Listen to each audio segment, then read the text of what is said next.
mes petits gourmands, on est lundi matin et une nouvelle semaine commence sous le soleil puisque nous sommes le 2 mars.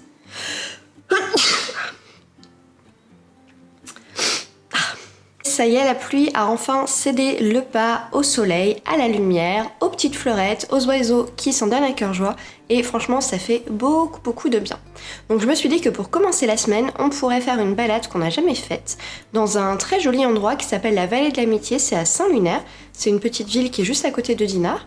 Ça se jouxte en fait. Et c'est des petits champs, des petits sous-bois. Il y a aussi un verger qui est en accès libre toute l'année avec des pommiers, des poiriers. Donc peut-être qu'il y a déjà des fleurs dans les arbres. Ce serait assez magique. Il y a un petit ruisseau qui coule. Enfin bref, c'est assez chouette. Donc je voulais partager ça avec vous. J'ai envie vraiment cette année de profiter de la saison, de tout ce qu'elle a à offrir. J'ai d'ailleurs pris des petites résolutions par rapport à mon organisation professionnelle entre tous mes projets par rapport au livre. Je vous en parlerai dans quelques minutes. Mais voilà, l'idée c'est de prendre du plaisir. J'ai un grand besoin de légèreté, un grand besoin de joie. Donc je voulais partager ça avec vous cette semaine. Allez, je vais mettre mon petit ciré rose tout beau qui me met beaucoup de baume au cœur, mes petites bottes de pluie qui peuvent aller dans la gadoue et sauter dans les flaques, que j'adore, que je ne lave jamais, sauf quand je marche dans l'eau. Et on va y aller.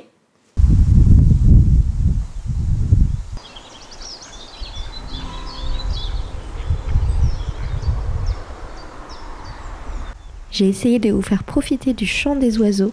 N'arrêtez pas, c'était magnifique.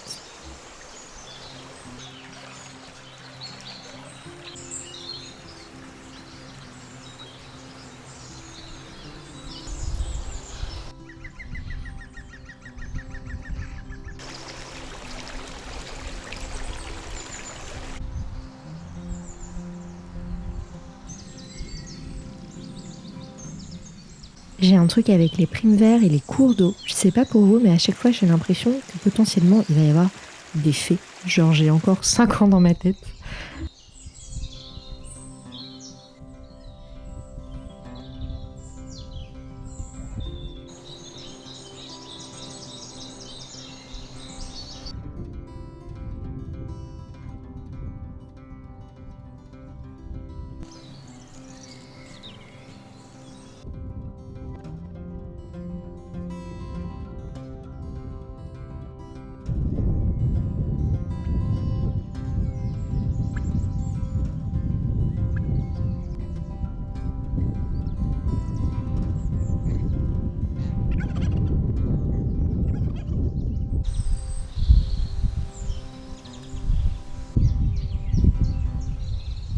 Alors on arrive au verger et clairement je me suis un peu trop emballée puisqu'il n'y a que un seul pommier qui a déjà fleuri sur toute la totalité des arbres. Donc je vais vous emmener le voir, mais clairement il faut que je vous ramène ici dans quelques semaines parce qu'à mon avis ça va être incroyable. Genre le voyage au Japon mais beaucoup moins cher.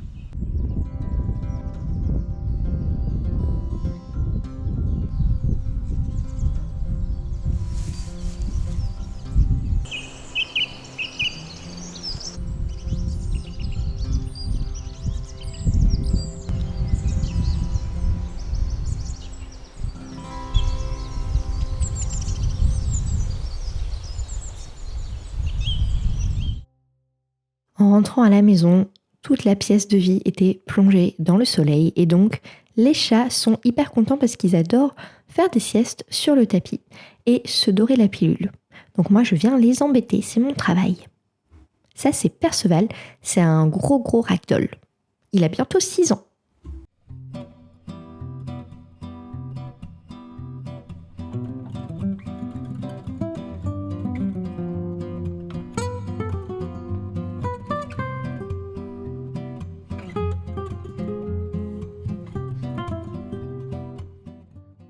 Coucou mes petits loups, nous revoilà dans ma cuisine, j'ai sorti tous mes ingrédients, c'est un immense bazar parce que j'ai plein d'idées de recettes à tester aujourd'hui. J'ai repris la liste que j'avais faite en janvier avec toutes mes idées et il y en a aussi de nouvelles qui sont arrivées, forcément. Donc là vraiment il y a 70 ingrédients devant moi, donc on va s'y mettre. J'espère faire vraiment beaucoup de recettes de cookies validées cette semaine, j'aimerais bien qu'il y en ait au moins 5, ce serait vraiment top. Alors le premier cookie que je vais tester c'est un cookie qui me fait trop envie, donc j'ai une idée un peu folle, c'est de faire un cookie gâteau nantais. Donc le gâteau nantais, c'est un gâteau à base d'amandes et de rhum. Si jamais vous n'avez pas la référence.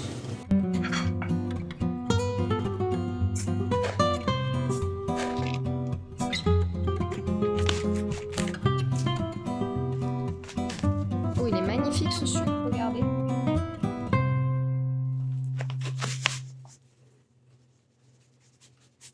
Le choix des sucres, c'est toujours ma première étape quand je réalise une nouvelle recette.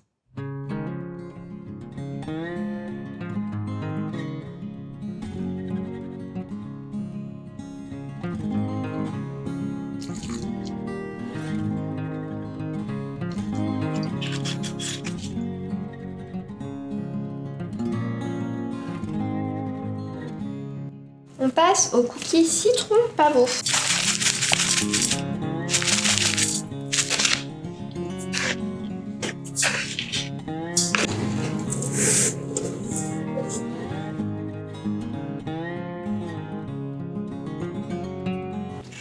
Donc j'utilise des citrons jaunes bio que j'ai acheté à la Biocoop. Donc ce sont des citrons d'Italie et une râpe de chez Microplane. C'est très important d'utiliser cette marque parce que vraiment leur système de lame est breveté et ils permettent de récupérer que ce qu'on veut. Donc en l'occurrence pour les agrumes, c'est récupérer la partie jaune mais pas la partie blanche. Et donc on fait aussi attention à ne pas passer 2 fois au même endroit justement pour ne pas prendre cette partie amère du citron.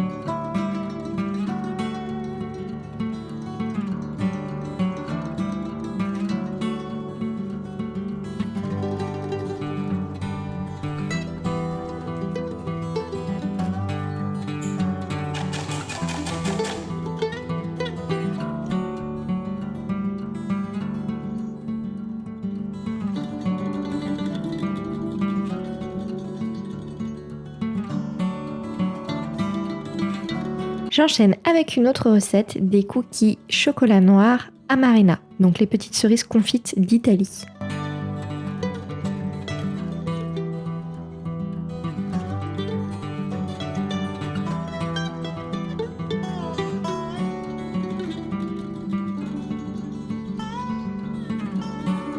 Je ne vous dirai jamais assez, les couteaux c'est important même en pâtisserie. Et je sais que la plupart du temps, on a peur d'utiliser des grands couteaux, on pense que c'est réservé à des trucs de folie, genre des gros morceaux de viande, alors que pas du tout. Plus vous utilisez un couteau petit, plus vous risquez de vous blesser parce que vous allez devoir forcer davantage. Et ça risque plus de déraper aussi parce qu'il y a moins de surface pour que la lame s'accroche. Donc quand on coupe du chocolat par exemple, sur des tablettes entières comme ça, il faut un couteau. Alors type hachoir japonais c'est mieux, mais en tout cas un gros couteau.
On est mardi et je commence à couper des pistaches pour en faire de gros éclats parce que j'ai eu une idée un peu folle.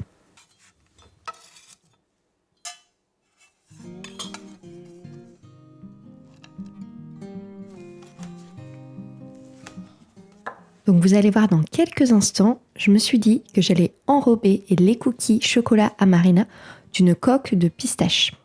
Et j'avais déjà fait ça pour les cookies banane, tahin, chocolat au lait et sésame noir. Et ça avait hyper bien fonctionné. C'est très très graphique, c'est très beau. Donc voilà, un super tip que je vous donne avant la sortie du livre. C'est le genre de truc que je trouve un petit peu magique.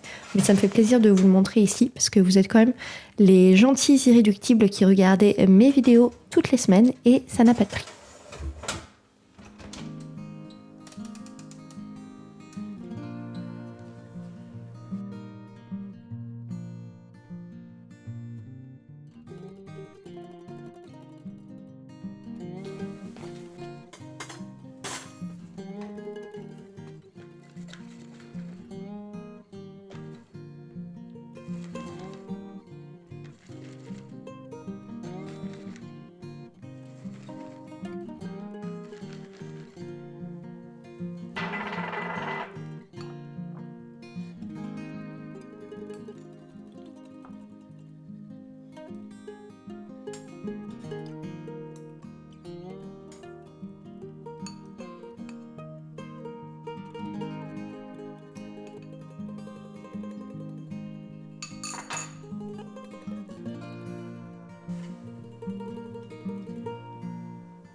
Le résultat est hyper beau, regardez, j'adore. Et en plus, ça rajoute vraiment quelque chose à la dégustation, à la fois en termes de texture et de saveur. Donc vraiment hyper contente.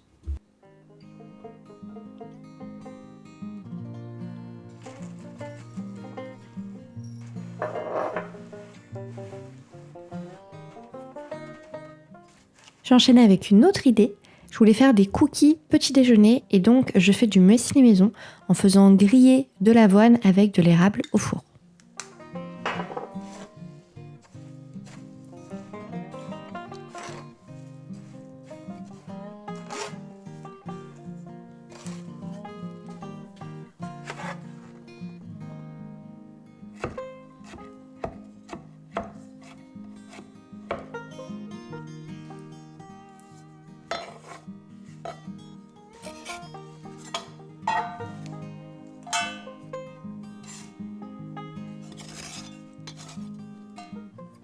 Et voilà le cookie petit-déj, il est trop bon et j'ai des amis qui m'ont dit que ça leur faisait penser à un cake aux fruits confits. C'est vraiment hyper moelleux. Coucou mes petits gourmands, je voulais vous montrer les résultats du test des cookies chocolat cerise amarena et avec l'enrobage pistache. Honnêtement c'est top, je suis trop contente d'avoir inventé, je sais pas si j'ai inventé mais en tout cas d'avoir pensé à ce truc que j'avais pas vu ailleurs, ça existe sûrement. Mais bref, c'est vraiment excellent. Du coup, l'enrobage de pistache sur le tour du cookie, ça apporte à la fois de l'arôme et de la texture, parce que c'est un cookie sinon qui n'a pas de fruits secs à l'intérieur. Donc bref, je vous montre, je pense que ça se passe d'explication. Et j'ai l'air un peu fatiguée aujourd'hui. Je dors pas hyper bien en ce moment, donc une petite tête un peu palote, mais franchement, ce soleil, ça fait un bien. Alors, donc je vais vous montrer la version avec cookie. Et donc je l'ai déjà mangé pour mon dessert. Regardez déjà comme c'est beau. Donc je vais pas la remanger là, je vais la laisser pour James ou mon mari. Alors, c'est parti.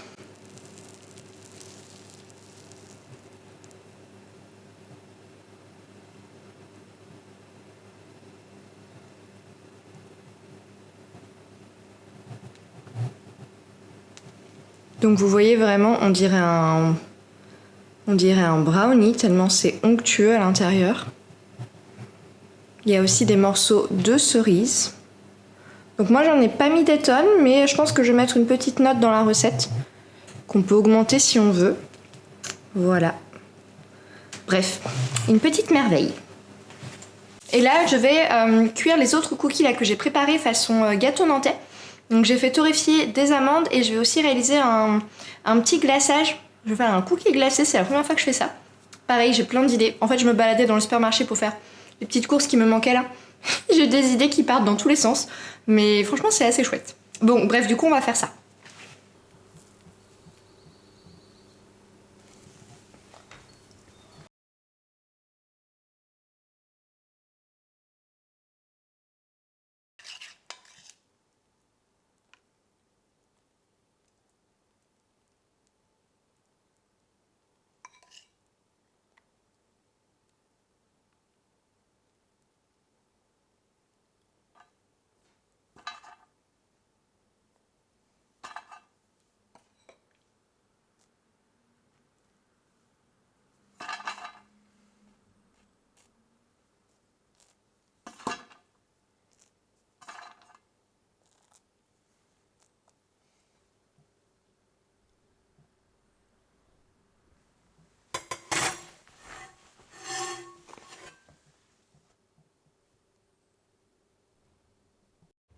Les cookies sésame noir chocolat au lait sur lesquels je vais aussi mettre du caramel beurre salé.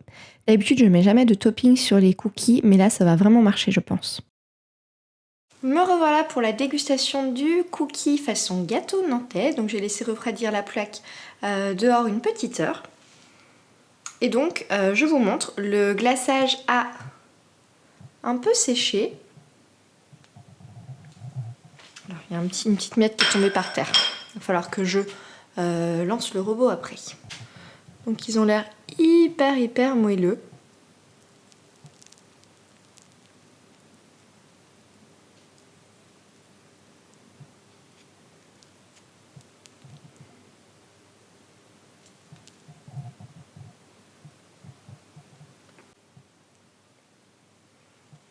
Et je vais pouvoir les goûter.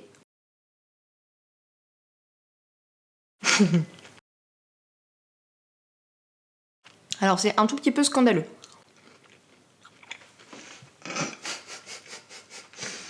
Alors c'est délicieux.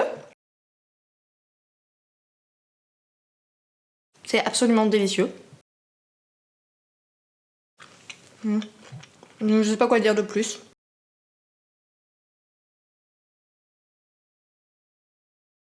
Non, c'est juste fou. Je pense que c'est validé. Alors après, c'est un cookie décadent, quoi. C'est-à-dire que c'est très riche en amandes, c'est sucré. Il y a quand même la subtilité du coup de l'alcool, du rhum, et des amandes torréfiées. Ça vient beaucoup apporter. Alors il est très moelleux. Je pense que je pourrais diminuer la quantité d'alcool que j'ai mis dans la recette, pour qu'il soit un petit peu moins moelleux, qui s'étale moins au four. Et en même temps, j'ai pas envie. Parce que c'est vraiment ça qui fait le côté décadent de la recette. Donc vous avez vu, j'ai de toute façon bien travaillé la forme avec le verre après. Donc je trouve que finalement, bon, on s'en sort quoi. Je vais essayer de garder ces petits bouts pour les montrer sur Insta. Sinon, je suis obligée d'en manger un deuxième. Et honnêtement, ça commence à se voir que je fais un livre sur les cookies. Voilà. Coucou mes petits gourmands, on est mercredi, il fait encore un temps magnifique. Ce matin, à la fraîche, je suis allée faire une grande marche d'1 heure, vraiment rapide, en bord de mer. C'était vraiment un ravissement de voir toutes les nuances de bleu dans le ciel, dans la mer, de sentir la fraîcheur de l'air et en même temps le soleil qui commence à être de nouveau chaud sur nos peaux. Ça fait beaucoup de bien. Et souvent quand je marche, quasiment tout le temps, j'ai mon casque avec ma musique à fond. Et je me suis dit qu'on pourrait faire un truc un peu différent. Je pourrais vous parler des albums que j'écoute en ce moment. Parce que la musique, ça fait vraiment ça tient vraiment une grande place dans ma vie. Donc je chante depuis très longtemps. Je rêve d'être une pop star depuis que j'ai 4 ans. Bon, j'ai 36 ans bientôt, donc je pense que ce navire est parti loin sans moi. Mais c'est bien d'avoir ces petits rêves. Et donc du coup, j'ai réécouté beaucoup d'albums de pop qui donnent vraiment la pêche. Et Peut-être que vous les connaissez, peut-être que vous les connaissez pas, peut-être que vous les connaissez sans les connaître. Donc je me suis dit que j'allais partager ça avec vous. Déjà, je me suis mise à réécouter Phoenix, donc c'est un groupe que j'écoutais beaucoup pendant ma vingtaine, et en particulier l'album Wolfgang Amadeus Mozart, donc leur album de 2009, celui dans lequel il y a Lissomania, Rome et tout ça. Donc j'adore, c'est de la pop hyper lumineuse, un peu chaotique, avec des phrasés vraiment hyper chouettes dans la manière de chanter, je veux dire. Donc voilà, ça me rappelle mon Erasmus en Belgique quand j'avais 20 ans, que je faisais n'importe quoi. Ça tient une petite place dans mon cœur, voilà, c'est assez chouette. J'ai vu que Harry Styles sortait un nouvel album aussi. J'ai écouté le premier titre qui est sorti là il y a quelques jours, que j'aime bien, et ça m'a donné envie de réécouter son album de 2022 qui s'appelle Harry's House. Moi j'ai toujours pensé qu'Harry Styles c'était... Enfin toujours, jusqu'à ce que j'écoute du coup, que c'était pas très intéressant. Voilà, je m'étais arrêtée un petit peu à la surface beau gosse, machin. Et en fait, j'adore sa musique, j'adore sa pop, vraiment. Et donc cet album-là, c'est un petit bijou de A à Z. Donc pareil, de très très belles mélodies, plein d'émotions, plein de lumière. Un très bel album. Ensuite, ça fait quelques mois que j'écoute Olivia Dean, The Art of Loving. Donc pareil, un très bel album, très très facile à écouter. Et je me suis aussi remise... Alors le bruit que vous entendez, c'est Poupie qui descend les escaliers derrière moi avec un jouet dans la gueule. Non mais il faut que je vous montre ça. Est-ce que vous la voyez ou pas? Elle est là, là. Et donc elle arrive, elle tire son jouet. Bah oui ma puce. Mais oui mais c'est pas trop l'heure de jouer. Oh t'es trop mimi. Viens dire bonjour. Oh, regardez. Regardez cette princesse. Oh oui mon chat. Elle est trop belle. T'avais vu ce petit bébé? Bah oui, c'est pas ça que tu voulais, mais c'est ça que tu auras.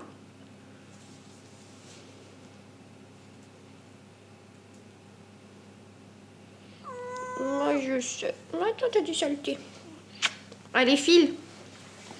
Va falloir que je te brosse encore. Bon, qu'est-ce que je vous disais du coup? Ah oui, j'allais vous parler de Taylor Swift.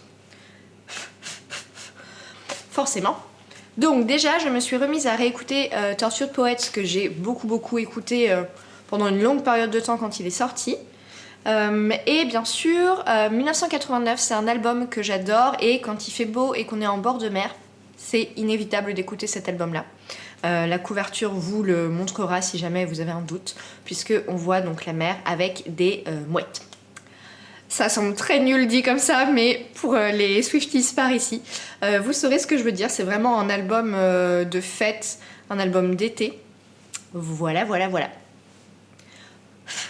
Je suis encore en train d'essayer de me débarrasser des poils de Poupie. Donc aujourd'hui, on a un programme très cookie encore, puisque je dois prendre en photo les cookies façon gâteau nantais que j'ai préparés hier, qui sont vraiment excellents. Moi, je n'en reviens pas. D'ailleurs, ce qui est drôle, c'est que sur Insta, personne ne trouve à quoi ils sont. Tout le monde pense que c'est à la frangipane ou amande citron. Alors, sachant que j'ai déjà fait des cookies amande citron, mais je vous les avais montrés dans le dernier vlog, donc bon, les gens ne suivent pas les vlogs, c'est tout. Voilà, donc je dois les prendre en photo. Il faut que je fasse cuire les cookies un peu petit-déj qui sont donc à l'avoine, à l'abricot, sec, aux cranberries et au chocolat blanc. Les prendre en photo aussi. Les cookies sésame noir, chocolat au lait. Alors j'arrête pas de tourner la tête là parce que mes pâtons sont là. Donc je les regarde pendant que je vous parle. Donc sésame noir, chocolat au lait et caramel au beurre salé. Et les cookies au citron pavot qui sont dans le frigo depuis lundi. Mais il faut que je prépare absolument un lemon curd pour pouvoir les fourrer à la sortie du four. Voilà. Donc on a un programme pas mal chargé. Honnêtement, je pense que ce sera déjà beaucoup pour la journée. Mais si j'y arrive, j'aimerais bien aussi me remettre un petit peu au dessin pour le livre. Voilà un peu où on en est. Bon, je vais aller mettre mon corset parce que là, je fais la belle avec ma petite tenue printanière. Mais en vrai, j'ai mal au dos parce qu'hier, j'ai passé beaucoup de temps debout dans la cuisine. Et comme j'avais mon joli chemisier mage, j'ai pas voulu mettre mon corset de peur de l'abîmer. Et c'était une décision vraiment stupide. Donc on va pas faire pareil aujourd'hui. Le cookie petit déjeuner, il est plein de couleurs. Je le trouve hyper beau.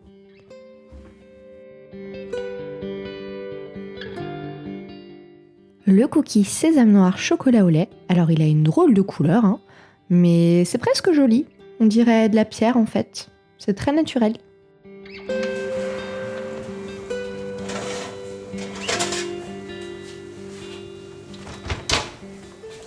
Je viens juste comme une nounouille de toucher la plaque avec mes doigts pour la pousser parce qu'elle n'était pas dans le bon angle.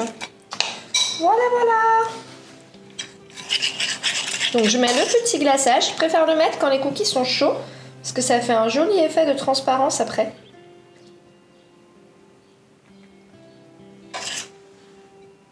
Donc comme c'est que de l'eau, enfin de l'alcool, de l'eau et du sucre, je l'ai conservé au frigo, ça risque rien du tout.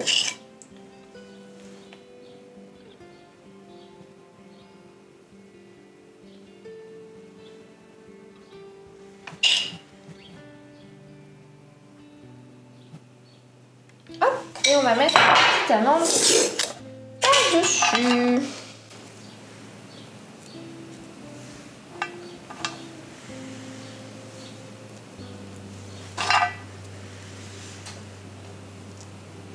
Magnifique.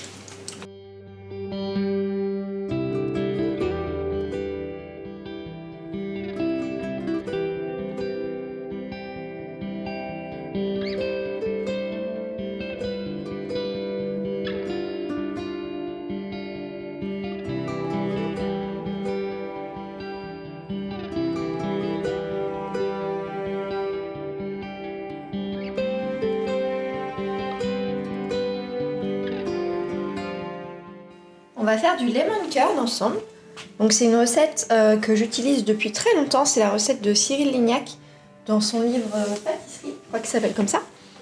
Et la seule différence, c'est que je mets beaucoup plus de zeste de citron que lui.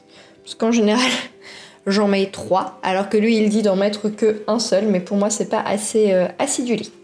Donc ce qu'il nous faut pour le réaliser, c'est d'abord la râpe zester de chez Microplan. C'est important d'utiliser cette marque parce qu'ils ont un système vraiment breveté pour les lames qui permet de prendre seulement le zeste et pas donc la peau blanche du fruit qui est amère. Il va nous falloir une spatule souple en silicone, un bon couteau d'office pour couper les citrons, couper le beurre, un thermomètre sonde parce qu'en fait la crème de citron, le lemon curd, ça se fait comme une crème anglaise et donc on a une courbe de température à respecter. Des citrons bio, voilà, donc ça ce sont des citrons jaunes d'Italie que j'ai acheté à la Biocoop cette semaine. Du beurre doux, donc je l'ai coupé avant pour qu'il soit justement mou au moment où on devra l'intégrer et pas froid parce que sinon ça va refroidir tout le mélange et on n'arrivera pas à bien intégrer le beurre, il faudra mixer et tout ça. Donc il y a 225 g de beurre doux, il y a 120 g de jus de citron et aussi ce petit appareil pour récupérer le jus des citrons, 150 g de sucre blanc.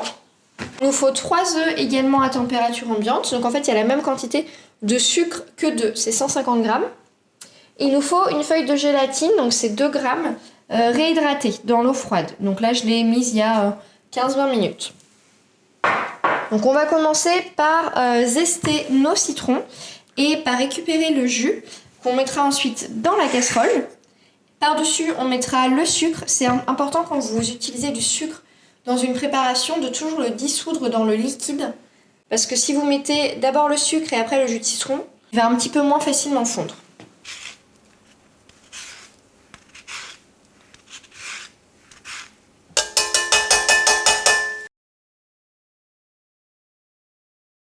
J'ai le jus de 3 citrons.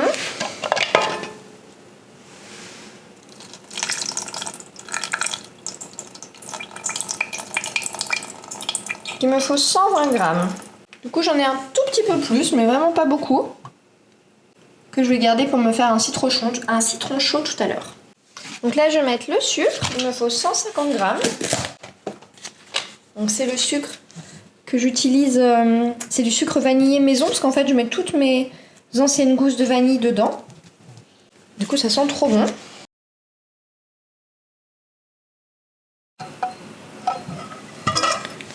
Et je vais casser les œufs.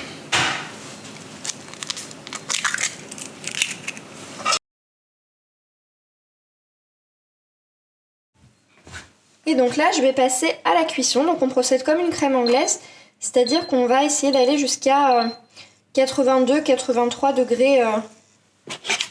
Dans le livre de Lignac, justement, il dit 85, mais ça, c'est un truc qu'on vous dit dans les livres de pâtisserie et qui n'est pas vrai, puisqu'en fait, il y a quelque chose qu'on appelle l'inertie de la chaleur. Désolée. Et donc, du coup, la préparation continue à chauffer. Alors même que vous l'avez enlevé de la source de chaleur. Alors pour le lemon curd, j'ai coupé au montage parce que c'était trop long, mais en gros, on doit tout le temps fouetter jusqu'à atteindre la température demandée. On laisse jamais la préparation seule. On va pouvoir ajouter le beurre. Je mets tout d'un coup. C'est important.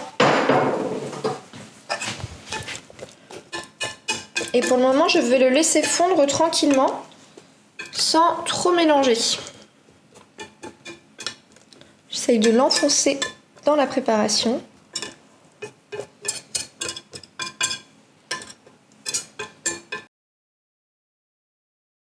Donc l'idée, c'est de laisser le beurre fondre et de mélanger avec le fouet qu'une fois qu'il aura presque totalement fondu. Parce que quand on fouette, on apporte évidemment du froid, de l'air dans la préparation. Donc voilà, après, s'il y a encore des morceaux, vous pouvez tout à fait passer le curd au mixeur.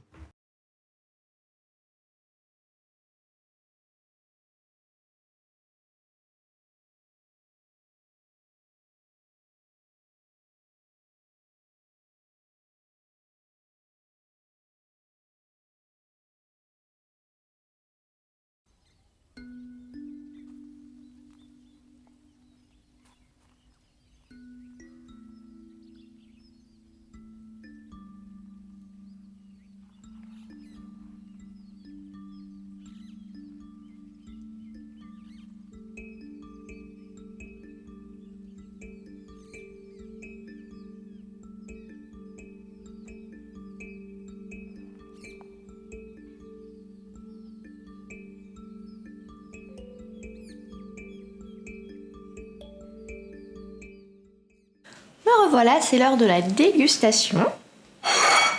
Alors, ça c'est notre cookie façon un peu petit-déj.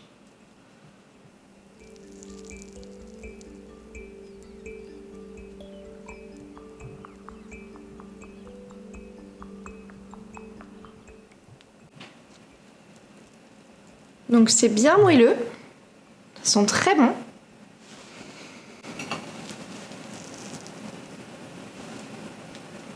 Je regarde si j'ai tout dans ce petit morceau, mais je crois pas.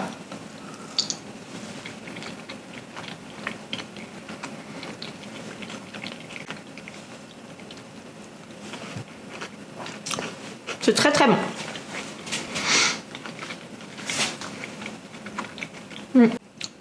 Je vais tester un morceau avec la noisette. Bon c'est super bon, je suis trop contente. La texture est parfaite. Puis d'avoir un cookie vraiment gourmand comme ça pour le petit-déj, c'est un bonheur. Et maintenant, l'heure du cookie.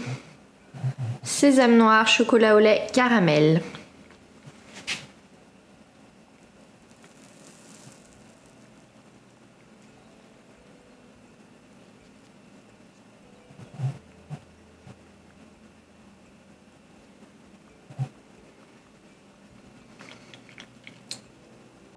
Bon, est-ce qu'on va avoir autant de chance cette fois-ci?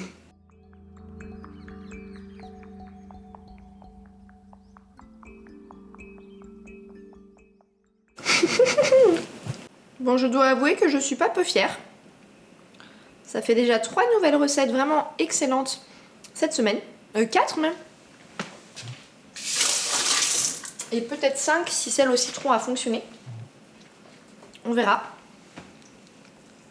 C'est hyper équilibré, la texture elle est incroyablement moelleuse.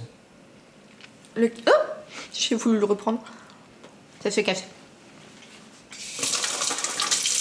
Vraiment chaque ingrédient a sa place.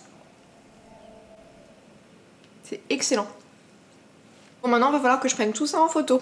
Ça va être du gros boulot. J'en parle pas beaucoup des photos de tout cet aspect là parce qu'en fait c'est hyper difficile de filmer pendant que je fais ça. Parce que c'est... Enfin, faire des photos avec un appareil professionnel, enfin un vrai appareil photo. C'est beaucoup de positions bizarres et avec mon dos en plus c'est galère, j'ai vite mal, donc je pense que je ressemble un peu à Quasimodo quand je fais des photos. Donc c'est pas facile de vous montrer, puis je bouge plein de petits trucs dans tous les sens et tout ça. Donc je vous montre en général dans les vlogs les photos une fois qu'elles sont faites et que je les ai un petit peu retouchées. Mais vous me dites si jamais vous avez envie de savoir un petit peu plus de choses sur cet aspect-là du livre. Bon, je vais aller manger mes petits cookies en paix sans que personne me regarde. Donc j'ai pris un petit peu de force ce midi, je me suis un peu reposée parce que je vous disais je dors pas bien cette semaine. Je pense que je vais retourner à la pharmacie si j'ai le temps aujourd'hui pour acheter du Phytonormil. C'est un truc qui aide à trouver le sommeil mais qui est à base de plantes et de mélatonine. Donc c'est pas mal, ça marche assez bien sur moi.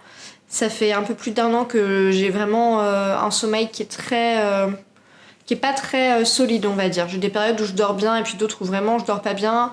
Et si j'enchaîne quelques jours où je dors pas bien, c'est la cata pendant un moment. Donc voilà, ce truc m'aide pas mal. Et oui, j'ai fait un petit peu le plein d'énergie parce que j'ai regardé en mangeant mes petits cookies la série j'allais dire Chase the Pictures, mais pas du tout. La série Sullivan's Crossing que j'ai commencé à regarder début février quand j'étais au ski. En pensant que c'était un peu nounouille, voilà. Et en fait, c'est beaucoup plus chouette que ce que je pensais au départ.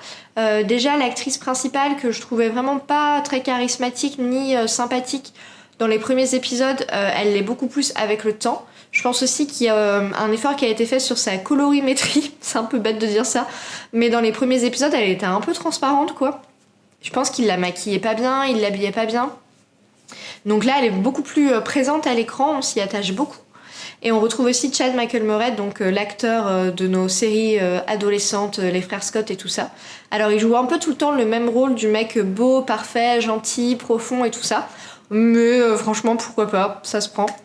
Et les thématiques abordées sont quand même beaucoup plus réelles et sincères que ce que je pensais également, puisqu'on parle vraiment de choses qui touchent un peu tout le monde, quoi. C'est pas le petit monde parfait, hyper prévisible, où jamais rien de grave n'arrive. D'ailleurs, en fait, ils ont presque plus de problèmes que le commun des mortels, ces gens-là. Mais voilà, c'est quand même chouette. Et ce que j'apprécie par-dessus tout, c'est que c'est pas comme les séries américaines où tout est absolument léché, parfait et du coup pas du tout crédible. En fait, les décors sont jolis, les gens sont bien habillés, mais en fait, c'est très normal. C'est pas comme dans par exemple Chase the Pictures où on avait l'impression qu'ils mettaient des pots de fleurs partout à chaque scène. On n'a pas du tout ce sentiment là. Voilà, donc c'était ma petite reco divertissement. Bon allez, je vais arrêter de vous papoter, je vais me mettre au travail.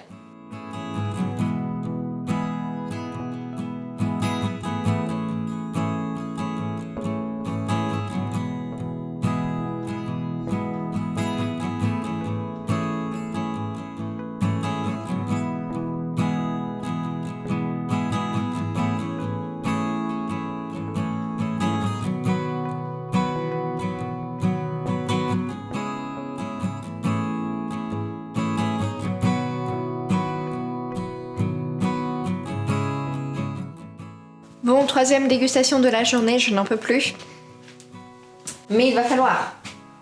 Alors, on va sacrifier un cookie. Mais j'ai un peu peur là de devoir le casser avec les mains. Ça marchera pas mon truc. Attendez. Ah, j'en ai marre.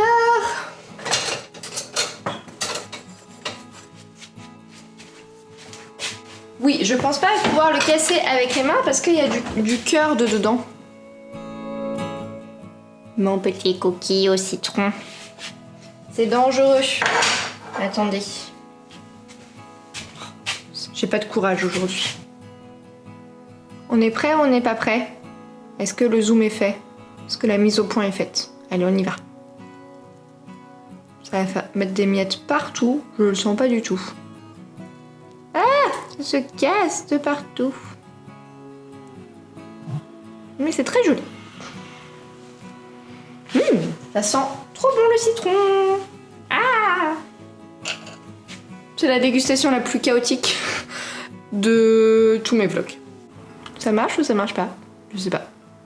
Ah, ça coule. Alors, voyons.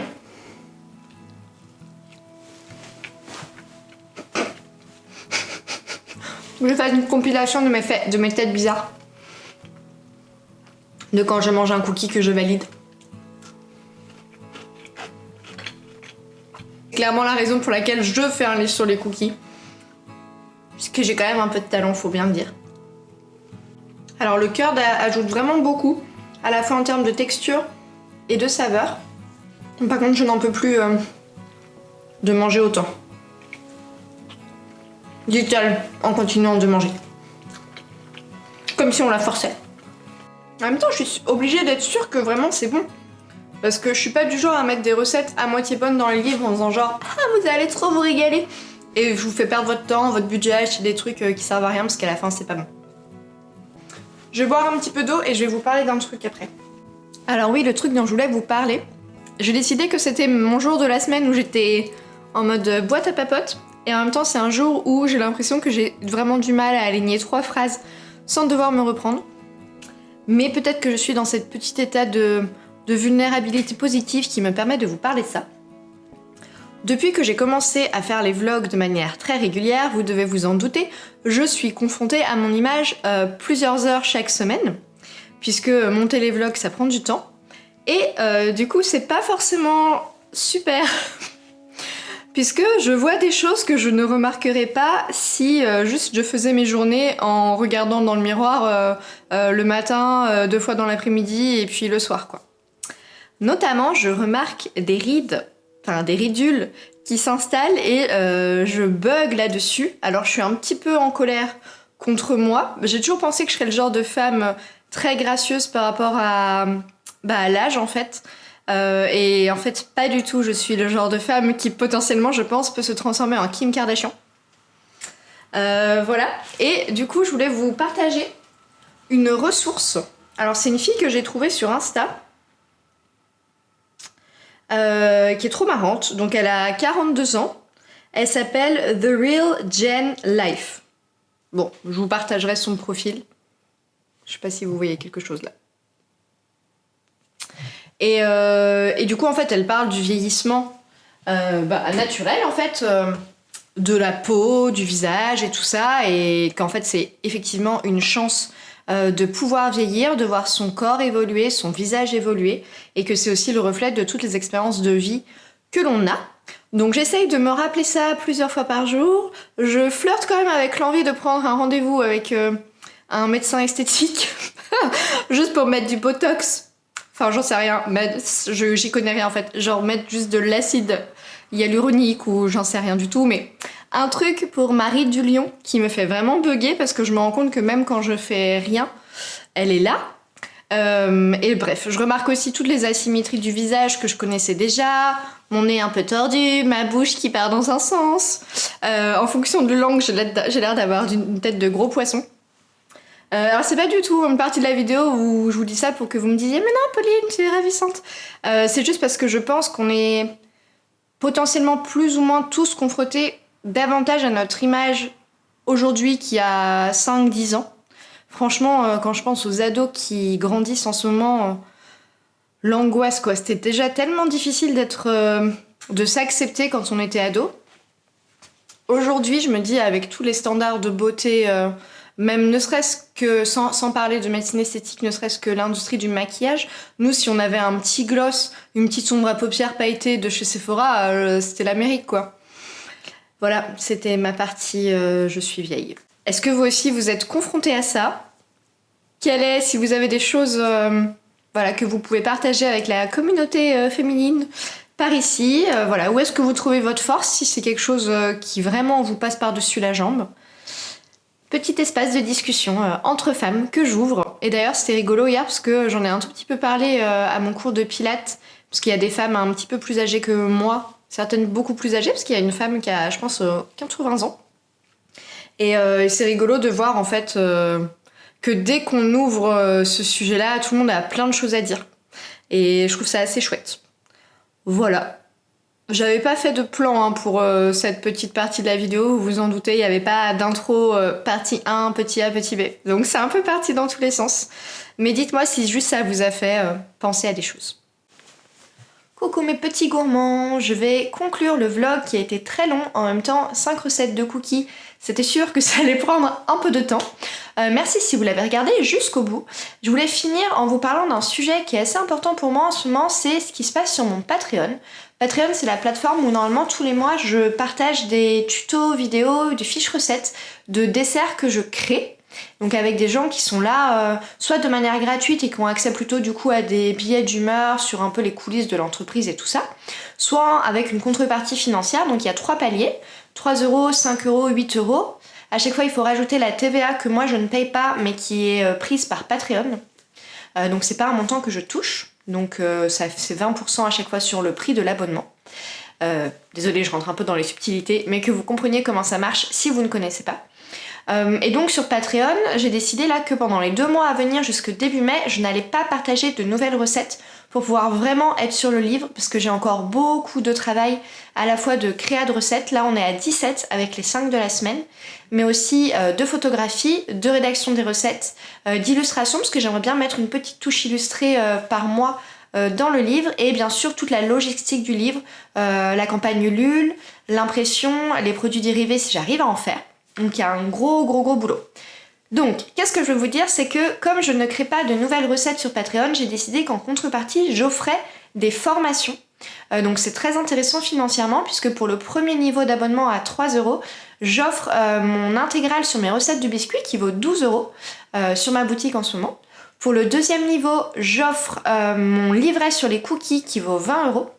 Et pour le troisième niveau, à 8€, j'offre mon intégrale de mes 35 recettes d'automne-hiver, mais en gros on peut les manger toute l'année, plus le livret sur les cookies. Et pour chacun des abonnements, il y a aussi des chèques cadeaux à valoir sur ma boutique justepourgoûter.fr de 5, 10 et 15€. Donc c'est vraiment intéressant, sachant qu'en plus je vais aussi partager des recettes que j'ai créées l'année dernière ou l'année d'avant chaque mois. Donc pas des nouvelles recettes, mais des recettes un peu des archives. Voilà, donc j'ai besoin de faire ça parce que, comme je vous le disais, vraiment faire le livre c'est un boulot en plein temps. Et je me rends compte aussi à quel point je vais avoir besoin, je dis ça comme ça, mais de en gros passer la 5e par rapport à la communication sur Insta.